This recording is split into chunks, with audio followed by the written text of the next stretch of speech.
The United States government has the power to do something most people don't think about. It can look at a town where thousands of people live, raise families, and build their lives, and decide that those people need to leave. Not ask, not suggest, decide, and once the decision is made, it doesn't matter how long you've been there, how much you paid for your house, or how many generations of your family are buried in that town's cemetery. You go, sometimes they tell you why. And sometimes they don't, not fully, not honestly, not in a way that makes any sense to the people whose lives they just destroyed. These are the towns the United States government took, used, poisoned, or simply walked away from, and the explanations that were never good enough. Ellenton, South Carolina, founded 1880, population gone since 1952. Ellenton was a farming town on the Savannah River. Small, stable, built over 70 years by families who worked the same land their grandparents had cleared. In 1950, President Truman was looking for a location to build a hydrogen bomb production facility. Ellenton checked every box, close to water for the reactors, remote enough for secrecy, and already occupied by people the government believed could simply be moved. In 1952, residents were told to leave. They weren't asked. The government gave them compensation amounts that most families disputed as far too low for what they were losing.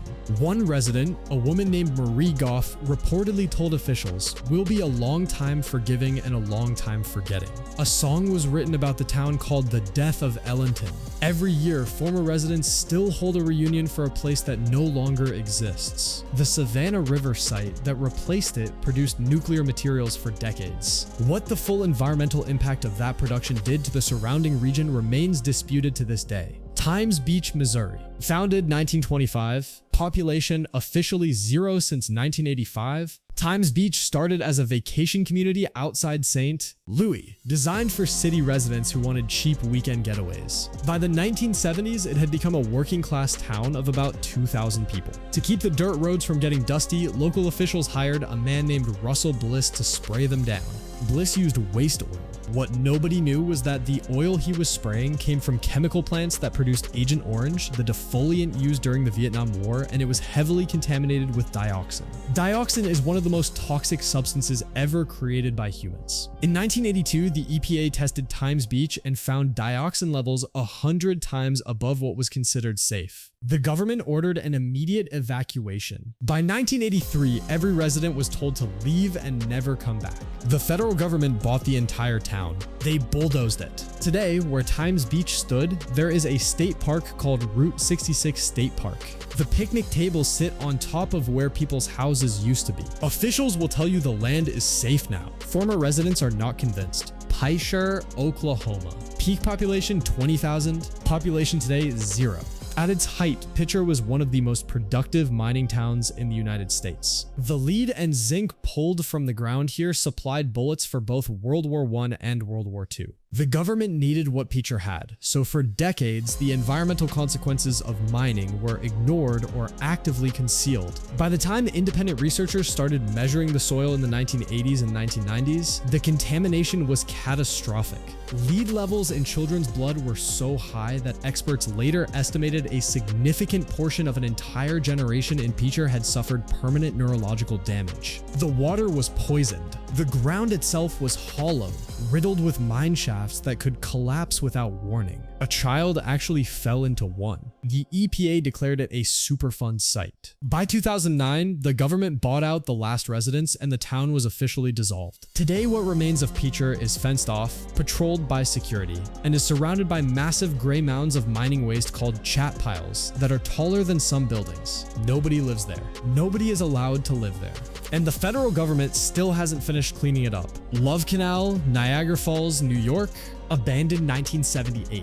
In the 1950s, a neighborhood was built in Niagara Falls on top of a former chemical waste dump that had been filled by the Hooker Chemical Company. The city knew. The school board knew. They bought the land anyway for $1 and built a school directly on top of it. Families moved in, children played in fields that occasionally bubbled with strange colored liquid. Trees died in patterns nobody could explain. Residents started noticing their basement walls were covered in an oily residue. Children were getting sick at rates that alarmed local doctors. By the late 1970s, independent testing revealed over 200 distinct chemical compounds in the soil and groundwater, including at least a dozen known carcinogens. The state government initially told residents the situation was under control. When that became impossible to maintain, President Carter declared Love Canal a federal emergency in 1978. Over 800 families were evacuated. Some were forced to temporarily return when the state stopped paying their motel bills, which triggered a hostage situation. 2 EPA officials were held hostage by furious residents for 5 hours before being released. In 1984,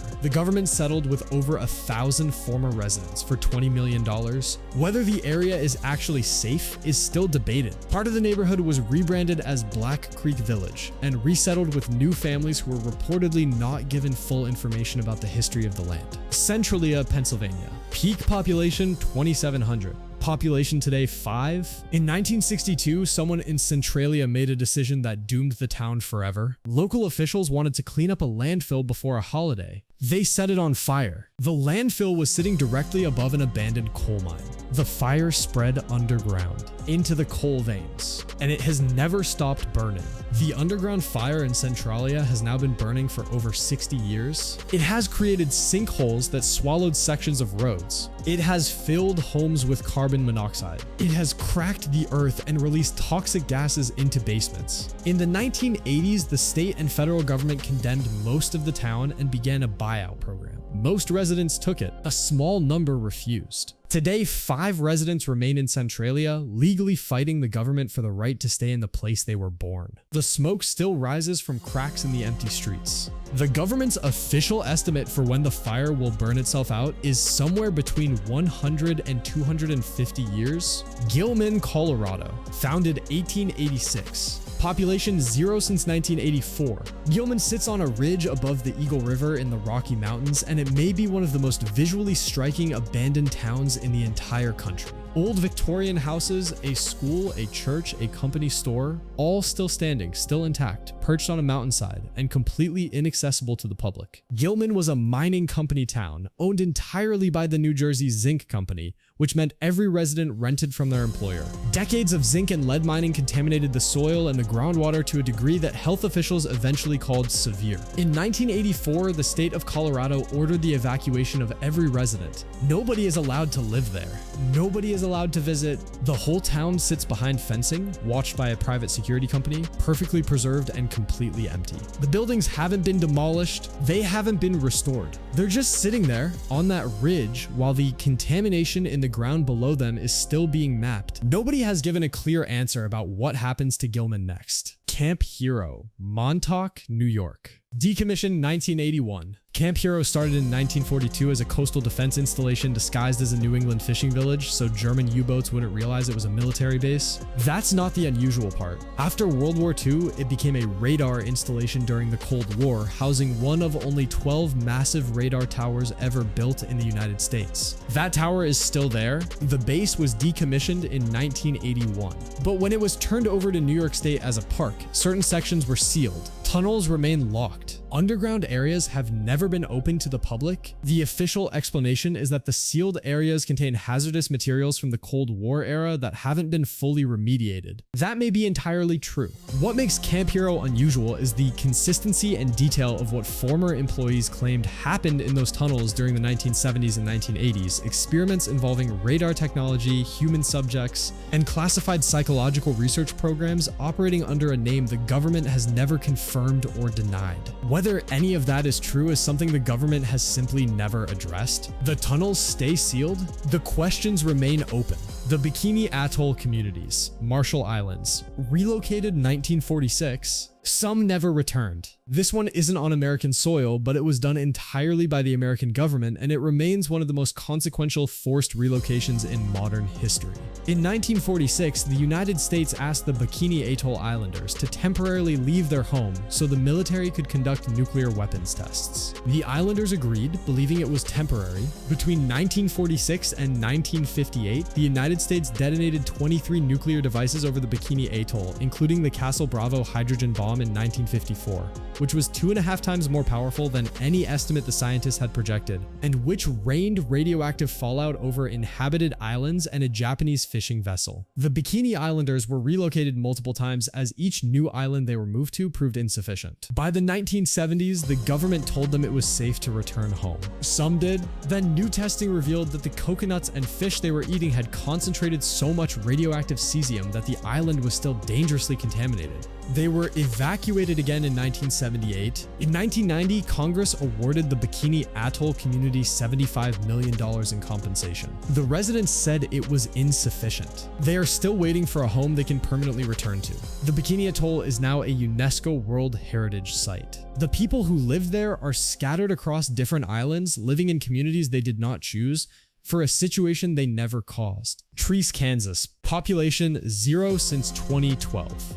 Right across the state line from Pitcher, Oklahoma, Treese suffered the exact same fate for the exact same reason. Both towns sat over the Tri-State Mining District, which produced lead and zinc for a century with essentially no environmental controls. By the time regulators started measuring what had been left behind, the contamination in Treese was so severe that children's blood lead levels were among the highest recorded anywhere in the United States. The government initiated a buyout. By 2012, the last residents had left. What remains of Treese is a hollow shell of a town, surrounded by the same gray chat piles that mark Pitcher, slowly being absorbed back into the land. Two towns, same poison, same government, same result, and the same absence of anyone who was held legally accountable for what happened to the people who lived there. Oak Ridge, Tennessee. Built in 1942. Population still exists, but wasn't told what it was for until 1945. Oak Ridge is perhaps the most extreme example of a government town in American history. In 1942, the Army quietly acquired 59,000 acres of land in rural Tennessee and began building a city from scratch. Roads, houses, schools, grocery stores, a symphony orchestra. Within 2 years, 75,000 people were living in a town that did not appear on any map, with a postal address the government had invented, surrounded by fences and checkpoints. Workers who asked what they were working on were told to mind their security clearance and do their jobs. Some processed uranium, some operated machinery. None of them at any level below the very top of the project knew that they were building the world's first nuclear weapons. On August 6th, 1945, when the bomb was dropped on Hiroshima, Oak Ridge residents learned for the first time what they had been doing for the past 3 years. The town still exists. It still does classified research. And the full list of what happened in those facilities between 1942 and 1945, in terms of worker exposure to radioactive materials, has never been completely disclosed. The United States is the wealthiest country in human history. It has the most powerful military ever assembled. It has courts and laws and constitutional protections that guarantee, at least on paper, that the government cannot simply take what belongs to its citizens without due process and fair compensation. And yet, over and over, across 100 years of American history, the pattern repeats. The government identifies what it needs: land, location, silence. It moves the people. It takes the land. It does what it came to do. And then it leaves behind poisoned soil, sealed tunnels, demolished streets, and families who are still fighting for answers that may never come. These towns are gone. The people who lived in them are not, and some of them are still asking questions that the government still hasn't answered,